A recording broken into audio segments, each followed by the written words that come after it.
bienvenue sur la chaîne. Rose.1988.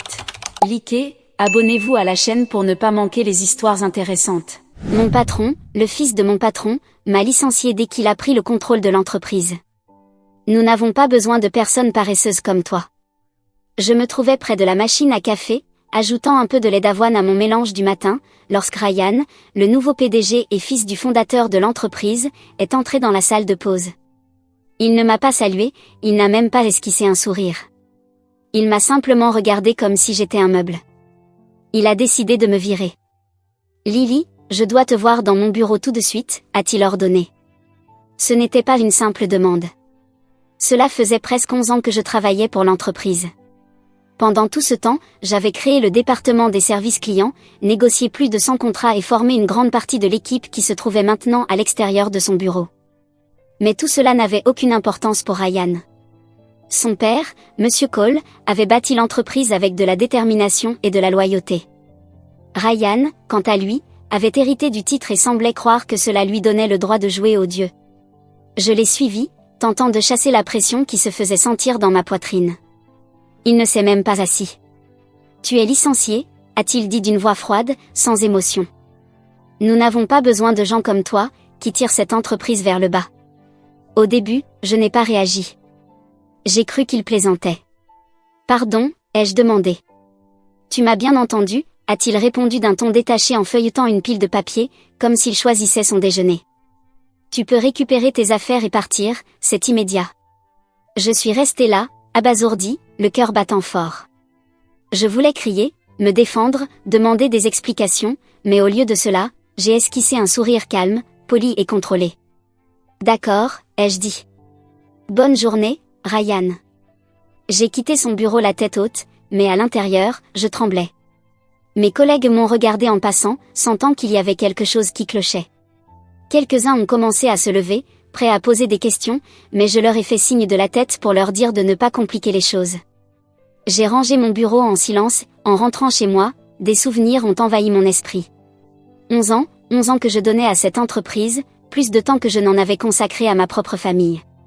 Des nuits tardives à travailler pendant les fêtes, des appels pris en retenant mes larmes.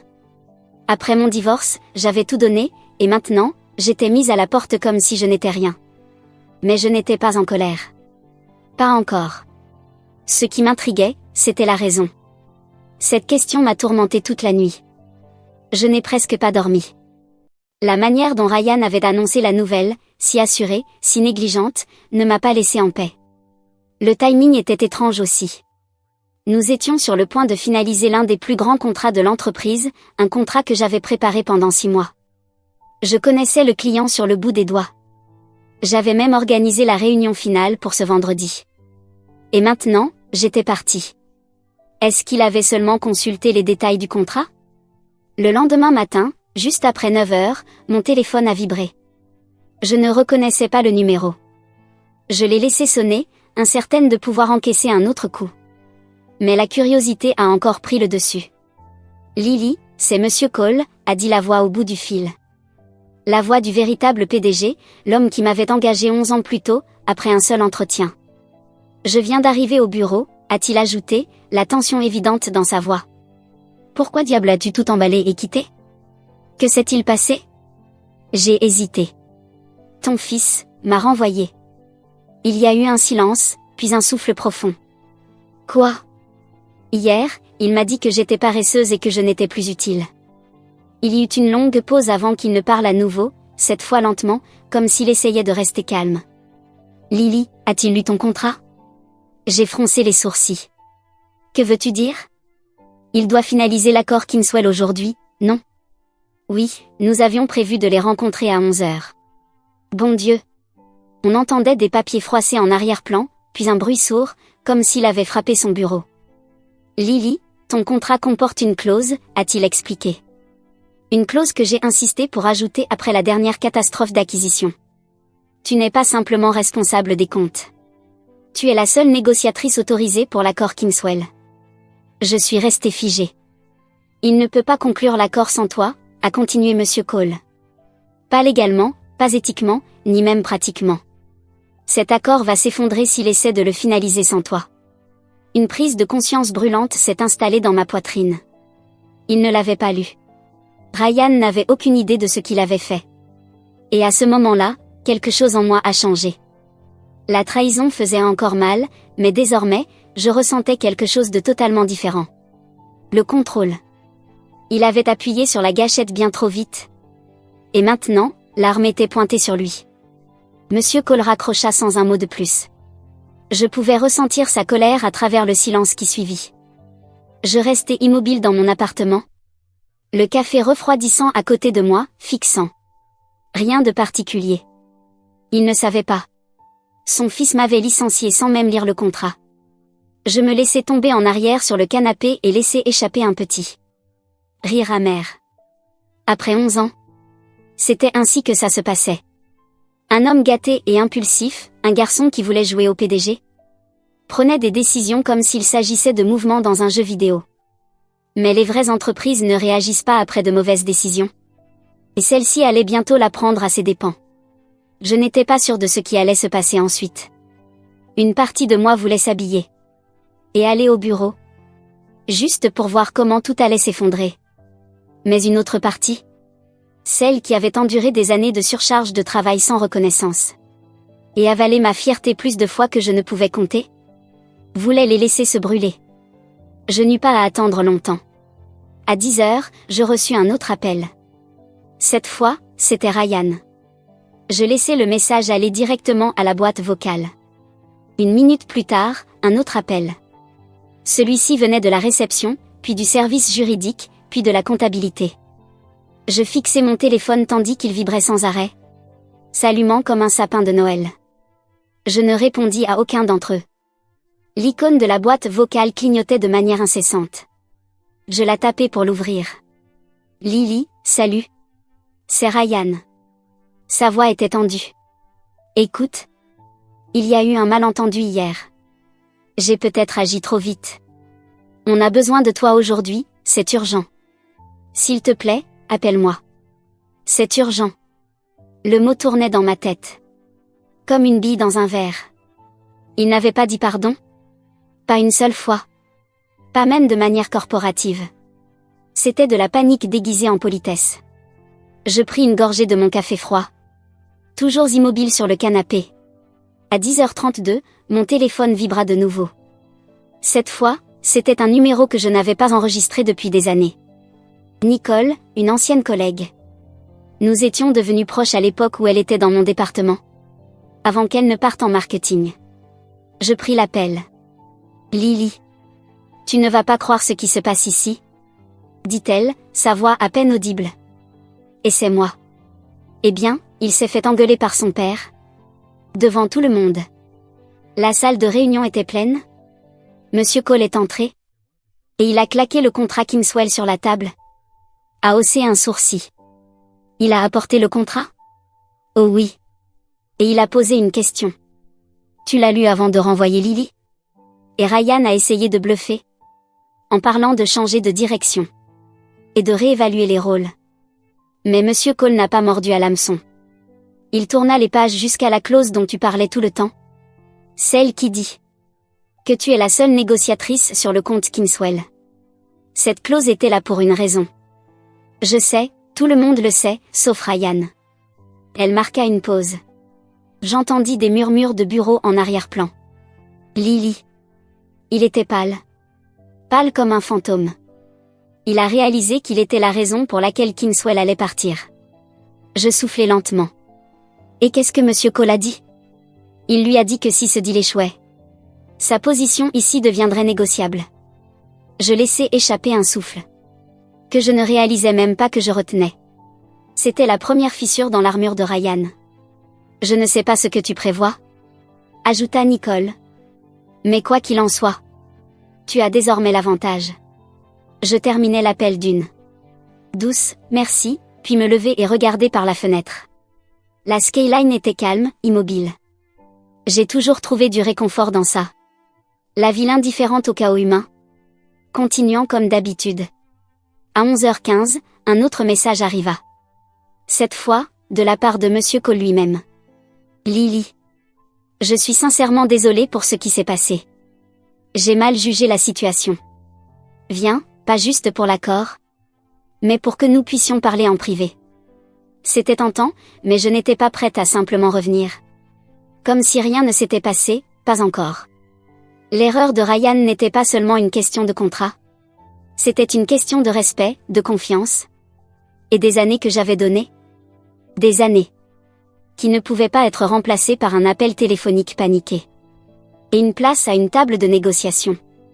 Pourtant, quelque chose bouillonnait en moi. Je n'étais pas une personne mesquine, mais je n'étais pas faible non plus. Je voulais de la revanche. Je voulais des comptes.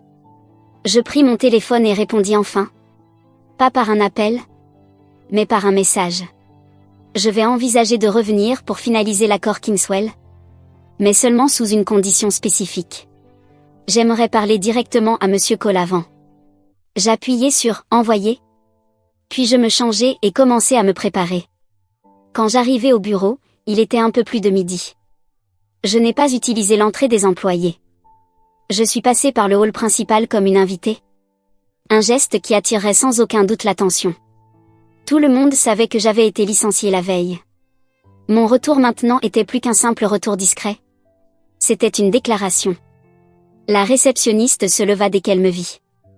Mademoiselle Harris, Lily, balbutia-t-elle. Monsieur Cole vous attend, suivez-moi. En la suivant dans le couloir, je remarquai que l'atmosphère avait changé, les gens se levant de leur bureau, les conversations suspendues.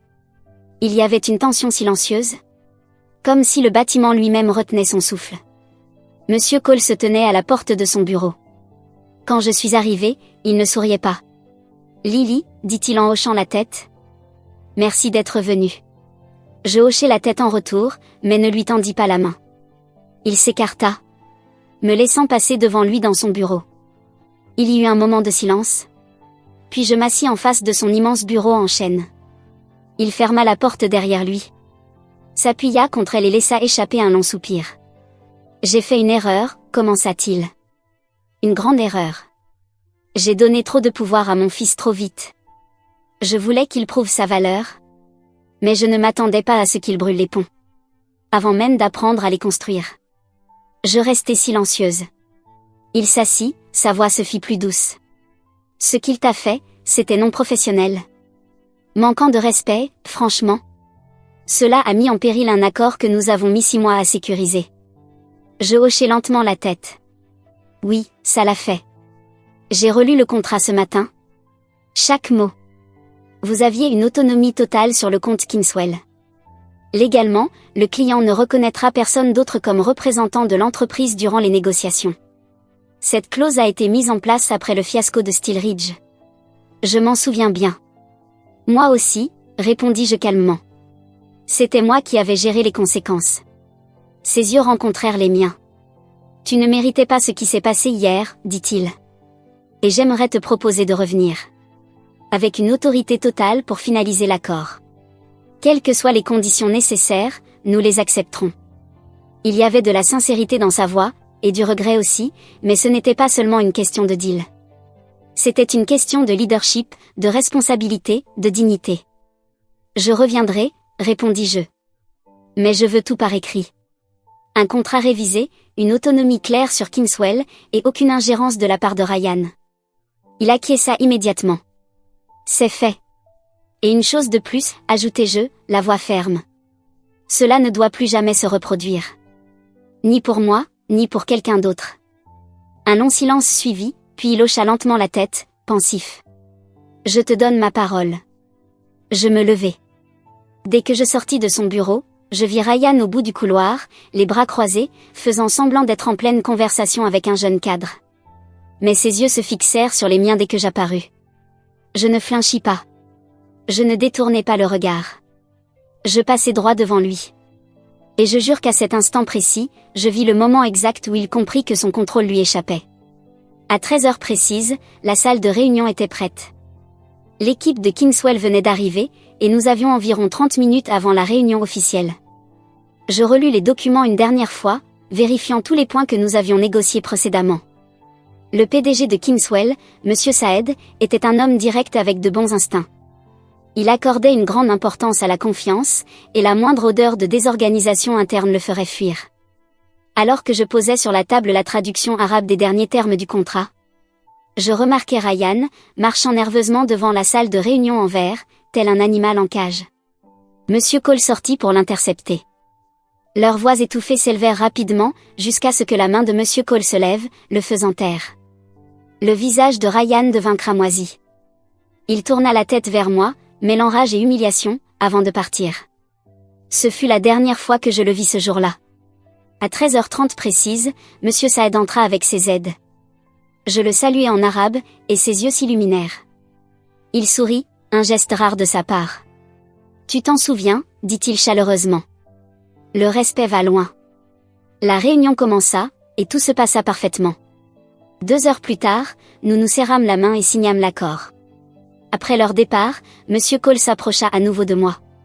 Cette fois, son visage exprimait un soulagement authentique. « Tu nous as sauvés, dit-il. Et je te dois plus qu'une simple excuse. Vous devez à votre entreprise un leader, répondis-je. Un leader qui connaît la différence entre pouvoir et responsabilité. Il ne protesta pas. Plus tard dans la soirée, en me dirigeant vers ma voiture, la tension que j'avais portée ces 48 dernières heures commença enfin à se dissiper. Je n'étais pas revenu en tant qu'employé, mais en tant que personne qui comprenait sa valeur et exigeait qu'on la reconnaisse. Mais je savais aussi que ce n'était pas fini. Ryan s'était fait discret aujourd'hui. Mais les hommes comme lui ne disparaissent pas. Il se retire puis il réplique. La semaine suivante, l'accord Kingswell fit la une de notre newsletter industrielle. Une percée dans les négociations transfrontalières, pouvait-on y lire. Cole et compagnie, un partenariat historique avec un distributeur du Moyen-Orient. Grâce à une stratégie sur mesure et un leadership multilingue. Ils ne mentionnèrent pas mon nom. Mais tout le monde dans l'entreprise savait qui avait scellé cet accord. Ma boîte mail déborda de félicitations discrètes.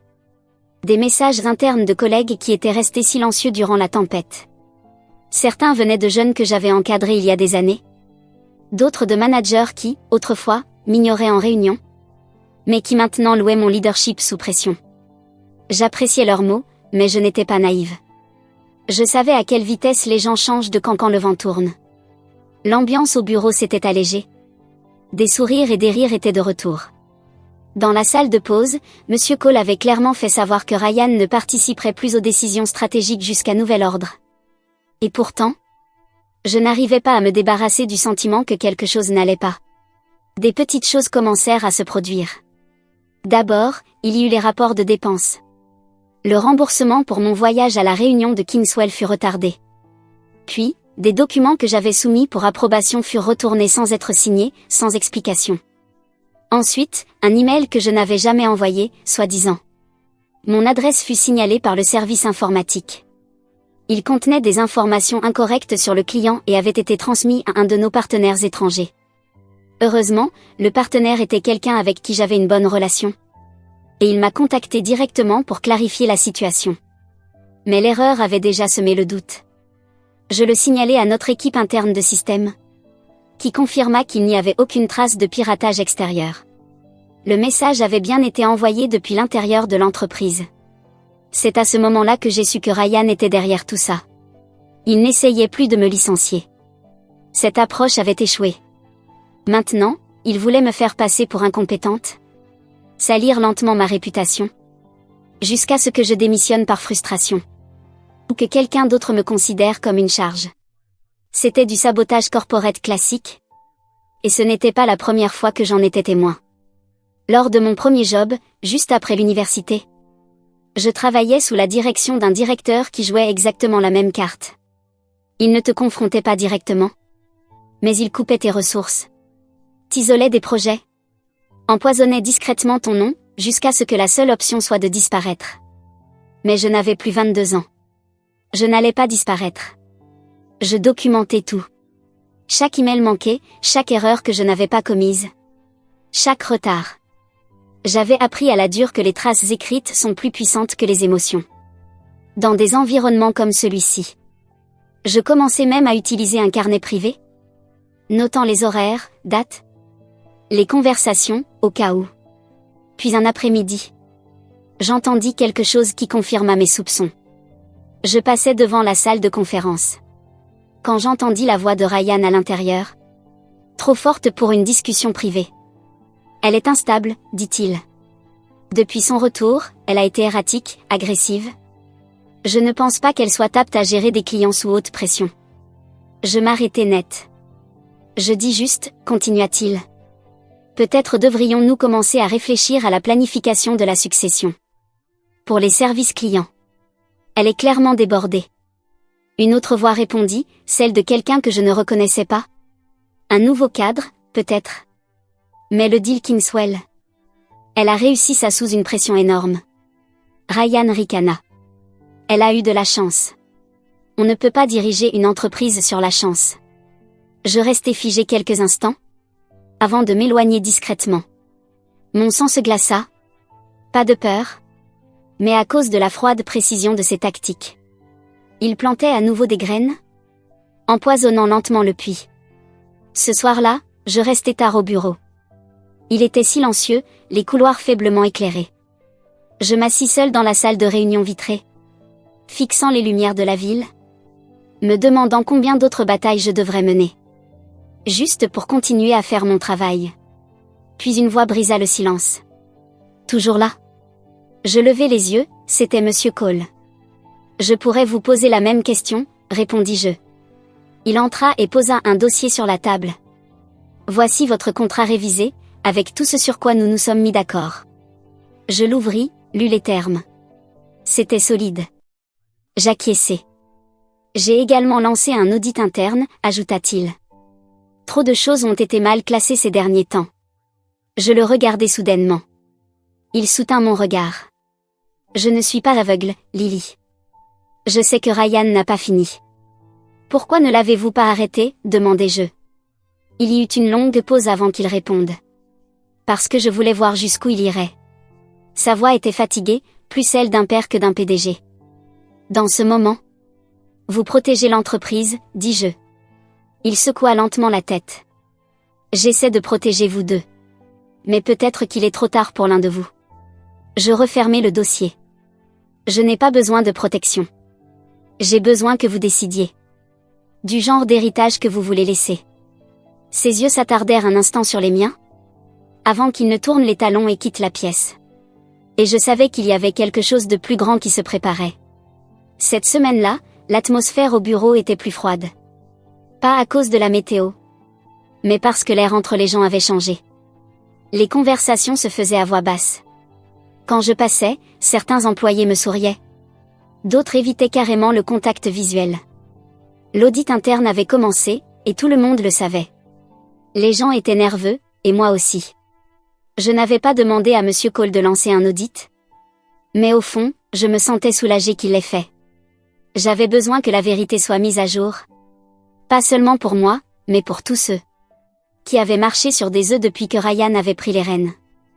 Pourtant, je savais comment ça fonctionnait dans les entreprises. La vérité ne mène pas toujours à la justice. Parfois, elle mène à des départs silencieux et à des poignées de main en or. Parfois, elle est enterrée sous tant de paperasse rouge que les dégâts deviennent irréversibles. Ce jeudi-là, on m'appela dans le bureau temporaire du comité d'audit. Une vieille salle de stockage transformée en salle de guerre. Les dossiers étaient empilés sur les tables. Les moniteurs brillaient avec des données. Et un tableau blanc était couvert de chronologie. Et de traces numériques. David, le responsable de l'audit interne, me salua. Lily, merci d'être venue. Nous aimerions vous poser quelques questions. Concernant certaines irrégularités récentes. Je hochai la tête et pris place. Il ouvrit un dossier sur l'écran. D'abord, cet email qui semble provenir de votre compte. Nous avons confirmé qu'il a été envoyé depuis un poste partagé près de la salle de pause. Les identifiants ont été saisis manuellement. Donc, quelqu'un a utilisé mon identifiant? Il secoua la tête. Non, quelqu'un a eu vos identifiants. Les a probablement copiés. Ce n'était pas du phishing, c'était interne. Je croise les bras. J'ai signalé cet incident le jour même où cela s'est produit. Il sourit brièvement. Oui, et nous sommes heureux que vous l'ayez fait. Nous avons trouvé d'autres cas similaires. Des emails réécrits, des feuilles de calcul modifiées. Des validations supprimées, toujours tracées jusqu'à des machines partagées. Toujours sous votre nom. Le poids dans ma poitrine devint plus lourd. C'était coordonné, dis-je. David hésita un instant.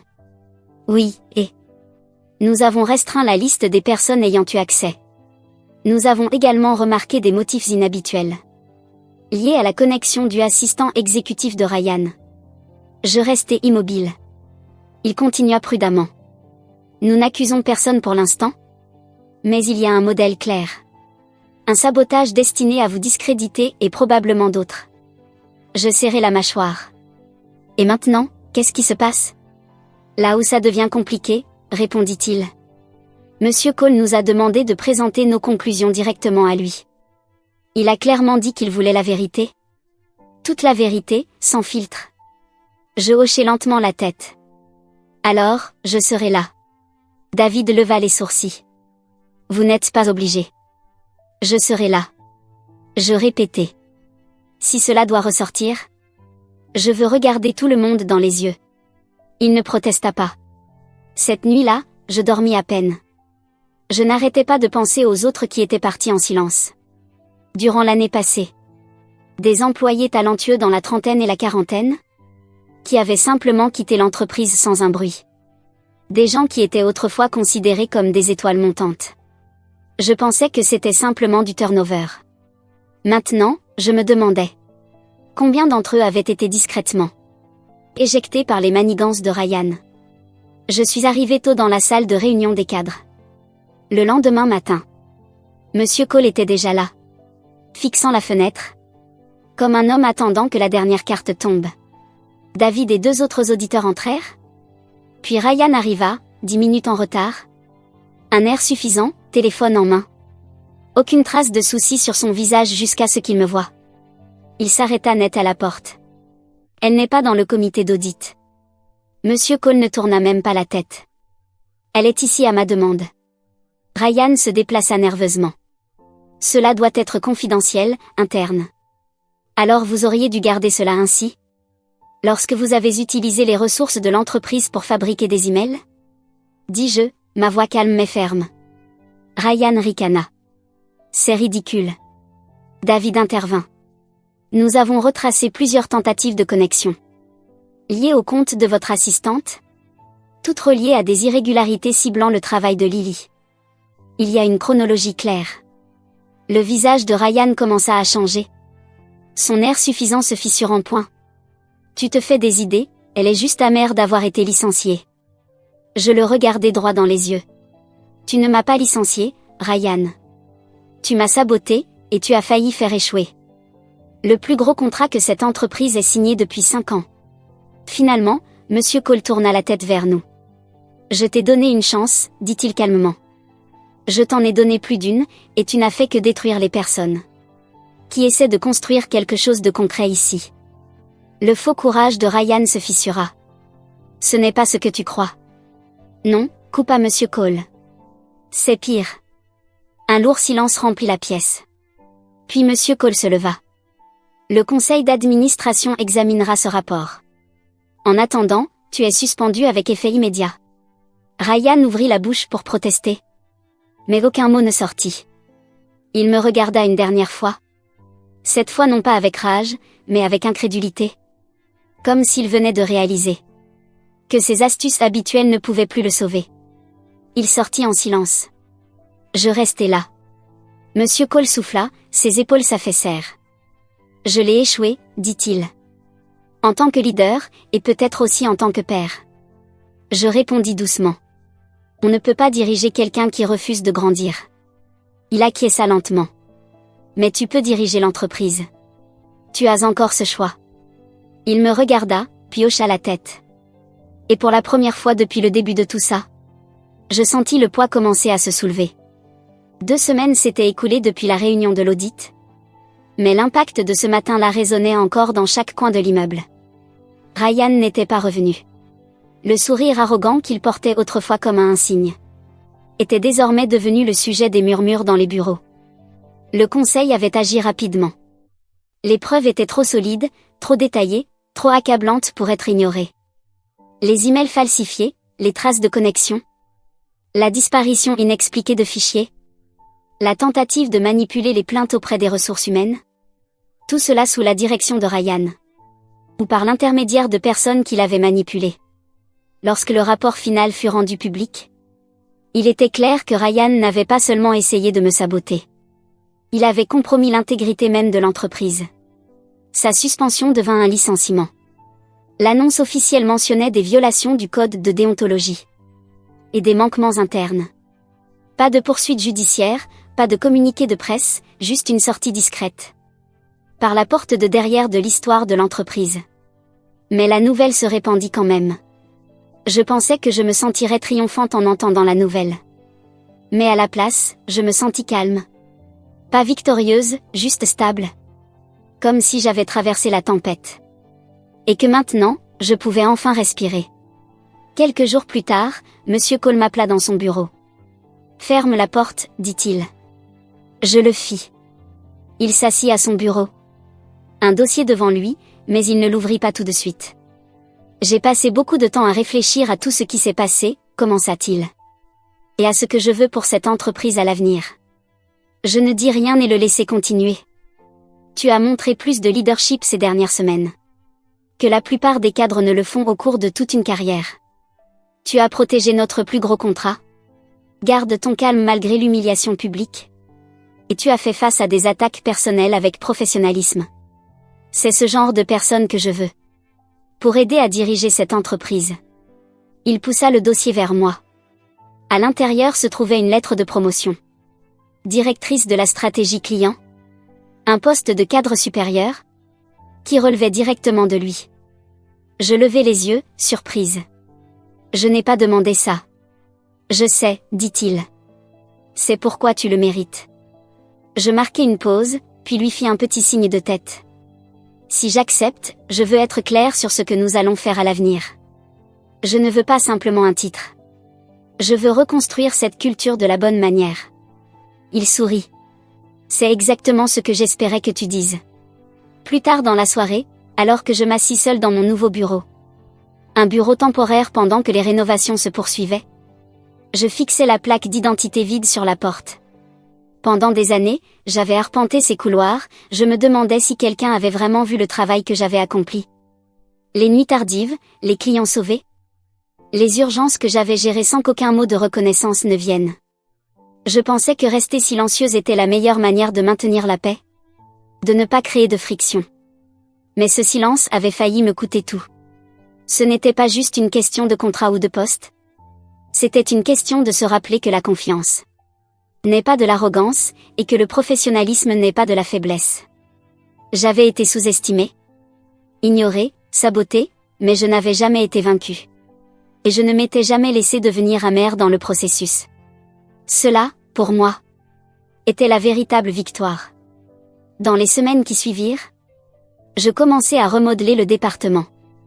J'ai rouvert des lignes de communication, réintégré des personnes qui avaient été écartées injustement, et créé un système de signalement anonyme.